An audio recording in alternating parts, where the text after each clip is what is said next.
Numa altura em que a Europa enfrenta o desafio dos refugiados, recordamos no Perdidos e Achados outro momento determinante na história recente do continente, a Guerra dos Balcãs. E olhamos para a primeira missão das tropas portuguesas na Bósnia-Herzegovina há 20 anos. Falámos com os veteranos, recuperamos reportagens dos enviados da SIC e mostramos imagens inéditas gravadas pelos militares. Missão Bósnia 96 é o Perdidos e Achados desta noite.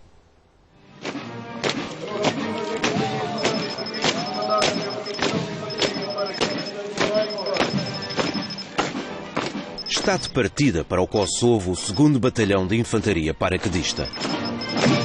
Há soldados que regressam aos Balcãs.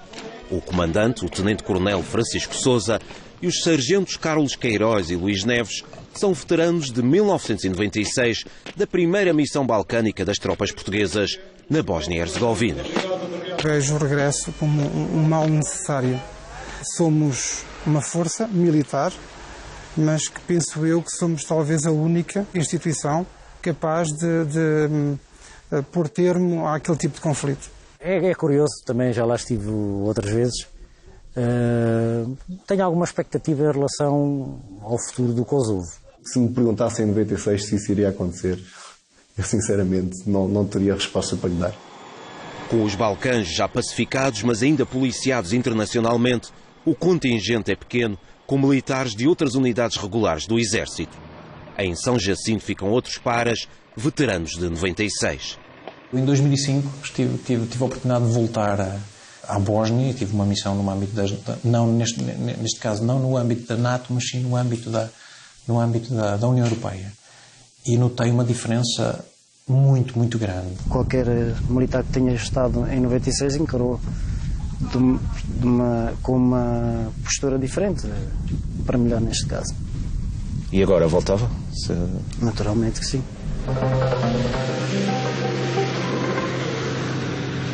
Em janeiro de 1996, os 5 paraquedistas portugueses estavam no 2º Batalhão de Infantaria Aerotransportado. Ao serviço da NATO participaram na Operação Esforço Concertado, estiveram na IFOR, a Força de Implementação Multinacional, criada para aplicar os acordos de Dayton, negociados após 3 anos e meio de guerra civil na ex-República Jugoslava.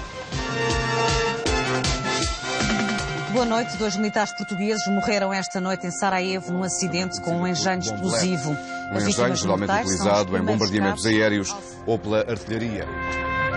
Começou da pior maneira a primeira missão militar portuguesa na Europa desde a Primeira Guerra Mundial.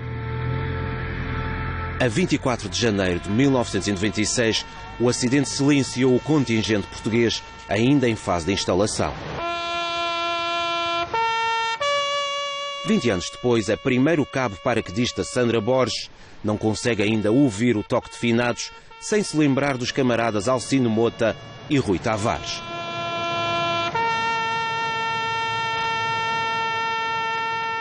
O dia da cerimónia, realmente o toque ficou muito tempo comigo, durante muito tempo, a soar aqui nos ouvidos, e vem de alguns anos para conseguirmos desligar desse toque. Atingido por dezenas de estilhaços, Aquilino Oliveira ficou gravemente ferido na explosão que destruiu a caserna de Zetra. Passou longos meses de recuperação em hospitais militares de Itália e Portugal. Ainda se recorda como é que as coisas aconteceram? Como é que as coisas aconteceram? Deu-se a explosão aí a 3 metros de mim. A única coisa que me recordo perfeitamente foi quando se deu a explosão. E pronto. E só se percebeu disso quando deu pela explosão? Só percebi de ficar ferido na altura mesmo, na altura da explosão. Pronto, e foi na altura que eu estava ao pé da porta, comecei a pedir ajuda em português. Recordo-me de tempos difíceis, como é evidente. Recordo-me de passar momentos de muita tristeza, com alguma amargura no coração, e nem só, porque senti-me um jovem com 22 anos, na altura ficar completamente incapacitado para fazer aquilo que mais gosta.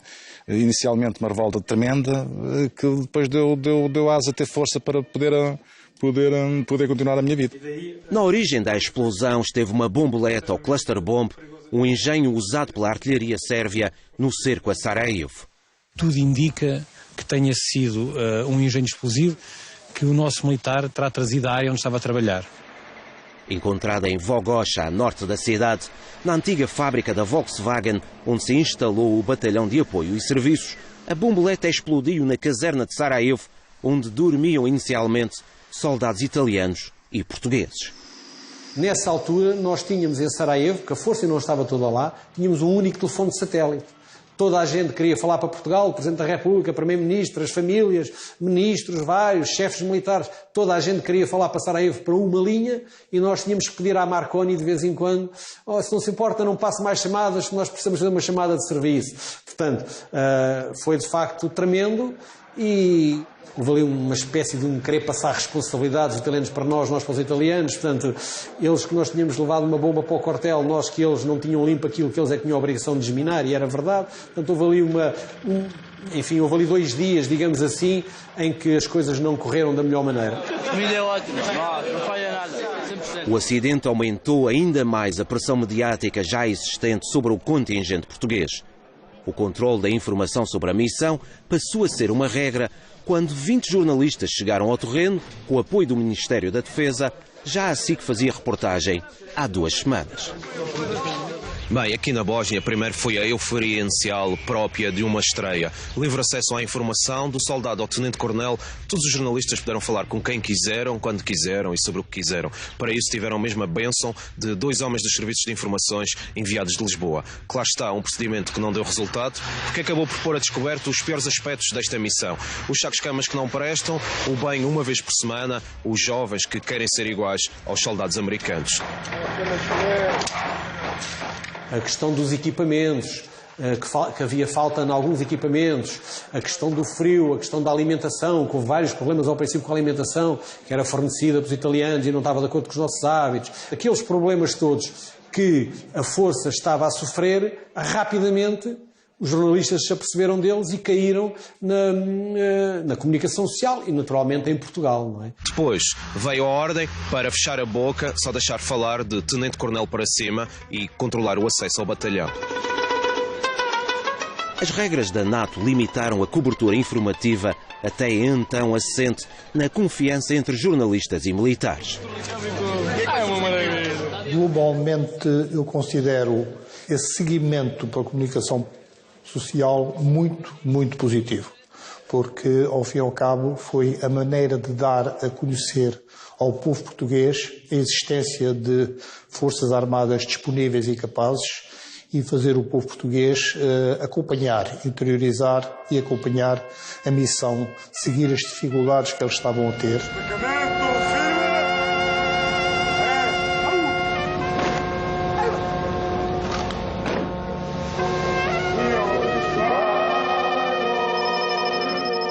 Com o apoio e serviços em Vogocha, a norte de Sarajevo, o 2º Beato ficou destacado no final do corredor Sarajevo-Gorazd, com quartéis em Rogatica, Kukavice, Ustipracha e Vitkovice, e mais tarde também em Praça.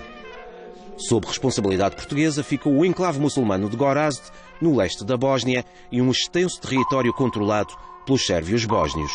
Uma região marcada durante a guerra pela limpeza étnica e destruição de povoações e que tropas de outros países não quiseram controlar.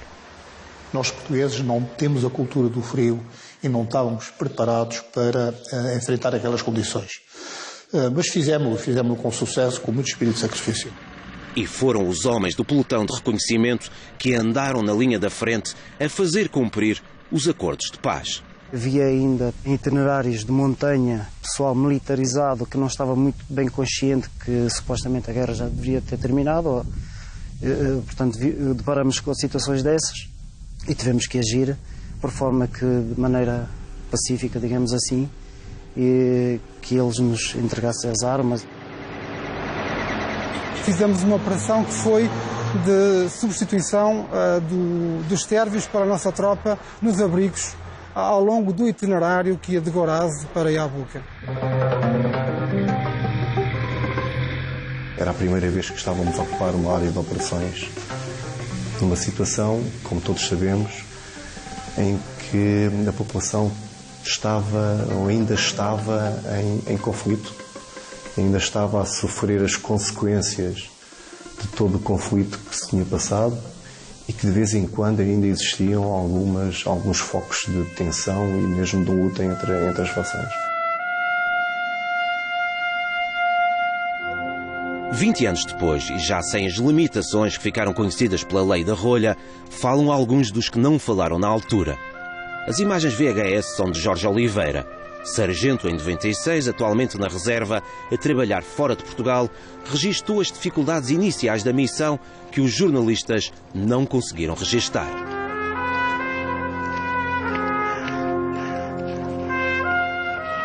Tínhamos as tendas, na altura, devido à lama e o início dos nevões, naturalmente as tendas não tinham condições para nós. Para efeitos de alimentação, utilizávamos edifícios que não tinham telhado. E neste caso, naturalmente, quando nevava, estávamos sujeitos. Eu encontrava numa posição que se chamava Cucavitos. Era a posição era uma posição temporária e que, numa determinada ordem que surgiu, passado um mês e meio, tivemos que nos deslocarmos para Iabuca. Iabuca era uma posição que ia ser colocado um retransmissor e as condições eram completamente agrestes. Era um edifício cheio de ferro, retorcido com betão, que tinha sido bombardeado. Os desafios logísticos eram imensos, porque a Companhia de Comando e Serviços tinha por responsabilidade fazer tudo o que era reabastecimento e funcionar todos os campos que existiam, com a estrada completamente cheia de neve, que às vezes enlameada também devido às condições do próprio piso em que circulávamos. Eram situações difíceis, situações muito complicadas, situações em que precisou gente de grande fibra para aguentar e garantir o cumprimento da missão. Nós tivemos alguma sorte na medida em que grande parte, não tudo, mas uma grande parte, digamos, dos espaços minados estavam já sinalizados, não é? No entanto, nós tínhamos algum treino, e o treino que nós tínhamos era no sentido de minimizar os riscos, não é? Mitigar tudo que fossem riscos. Nas patrulhas apiadas havia sempre aquele risco, que havia muitas zonas que não estavam mapeadas em termos de minas, uxos, e isso era sempre um fator de tensão durante o curso da patrulha apiada. Nas patrulhas motorizadas era mais só quando fazia escoltas humanitárias, quando se atravessavam zonas sérvias, por vezes havia alguns apedrejamentos, mas nada de especial. A chegada a Gorazde da primeira coluna escoltada pelos soldados portugueses quebrou oficialmente o isolamento no enclave muçulmano, cercado e bombardeado pelas forças sérvias durante 3 anos e meio, conforme testemunhou a reportagem da SIC em fevereiro de 96. Em estado de choque, uma mãe recorda com a família a morte de 2 filhos perdidos na guerra. A alguns metros da tristeza, a alegria de outra mãe que reencontra as filhas depois de 3 anos de ausência forçada. Na mesma rua, um pai abraça a filha e revê os netos tão crescidos que estão, não os via há mais de 3 anos. São as histórias de 60 mil habitantes, agora com mais esperança no futuro. As tropas portuguesas já nada puderam fazer para evitar vinganças como a destruição de Pratsa, queimada pelos sérvios para que nada ficasse em pé na transferência para a Federação Croato-Muçulmana, segundo os acordos de Dayton que definiram a distribuição de território no pós-guerra.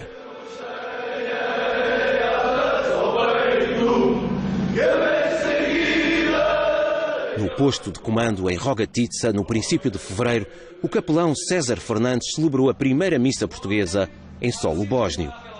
Como padre militar, deixou os primeiros conselhos para enfrentar as dificuldades da missão. Contra as tentações, continência. Continência. Nesse aspecto, é um pouco arriscado no aspecto da tentação.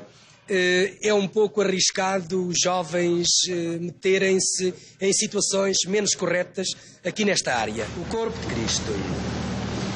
O corpo de Cristo. Tive de fazer não só de sacerdote, de padre, como também de psicólogo um pouco, não é? Porque na altura os batalhões ainda não tinham psicólogos consigo, não é? Ergue os teus olhos ao alto, ao teu Senhor, o padre César correu todos os aquartelamentos e posições avançadas a dar missa e a confortar os soldados. Eu recordo com muita alegria as celebrações em que eu sentia que as pessoas longe de casa, longe das famílias, longe das esposas, das namoradas, às vezes dava a impressão que até se tornavam mais religiosos. A fé deles que aumentava. Eu recordo meia dúzia de casos em que alguns dos camaradas não foram capazes de ultrapassar a saudade, tiveram algumas dificuldades, choraram algumas lágrimas amargas no meu ombro. Pela primeira vez nas Forças Armadas Portuguesas, houve também o aprontamento de 10 mulheres, quase todas ficaram em Sarajevo, no apoio e serviços. Ali, essencialmente, era militar e não exercia mesmo a função militar e não como mulher. A mulher era quando eu tirava a farda, sim. Eu e um oficial, que nós tínhamos que passar por um túnel, que era mais ou menos 1 quilómetro, que era só uma via. O oficial saiu, né, para verificar se havia viaturas a vir, e o que aconteceu? Eu disse, olha, vamos avançar porque isto não tem nada, e aquilo era completamente escuro. Entramos, já quase a chegar, surpreendendo por um caminhão com 3 sérvios lá dentro, armados. O que nós fizemos foi realmente fazer todo o trajeto do túnel de marcha atrás, não é? Na altura, a equipa da SIC passou algumas horas com Sandra Borges. 20 anos depois, a primeiro cabo paraquedista recorda a condução na neve e a hostilidade inicial de ex-combatentes sérvios. Houve muitos piropos? Acho que é normal ouvir, não é?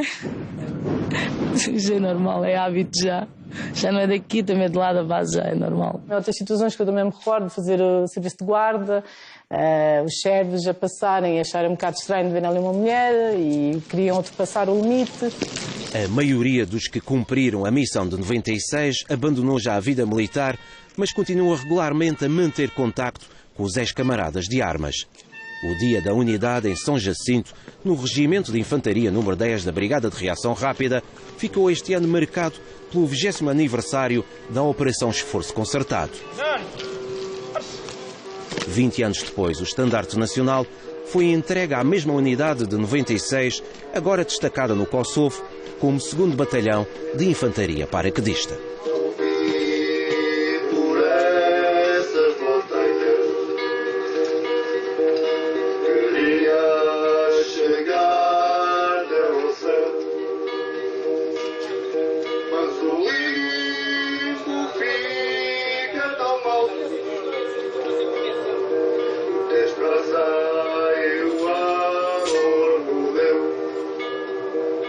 Aquilo que nós podemos fazer e aquilo que é o valor do soldado português é inquestionável.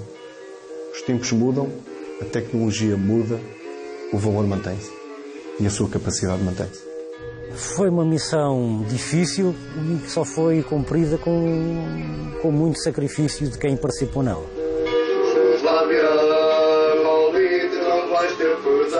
O desempenho das forças portuguesas em África, nomeadamente depois do 25 de Abril, foi por vezes de molde a não merecer grandes elogios. E era necessário definitivamente limpar essa imagem. Era necessário deixar perfeitamente claro que nós somos portugueses, as Forças Armadas Portuguesas são as Forças Armadas Portuguesas, perfeitamente aptas, capazes e corajosas para o desempenho de qualquer missão.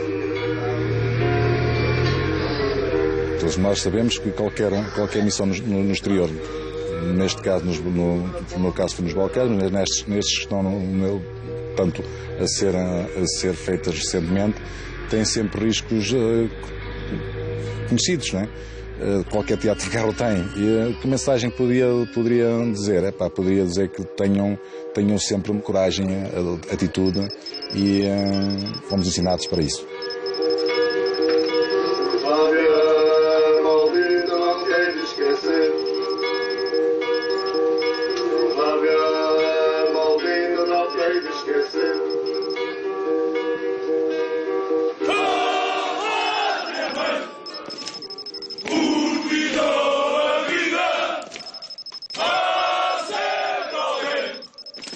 E não tiver prioridade.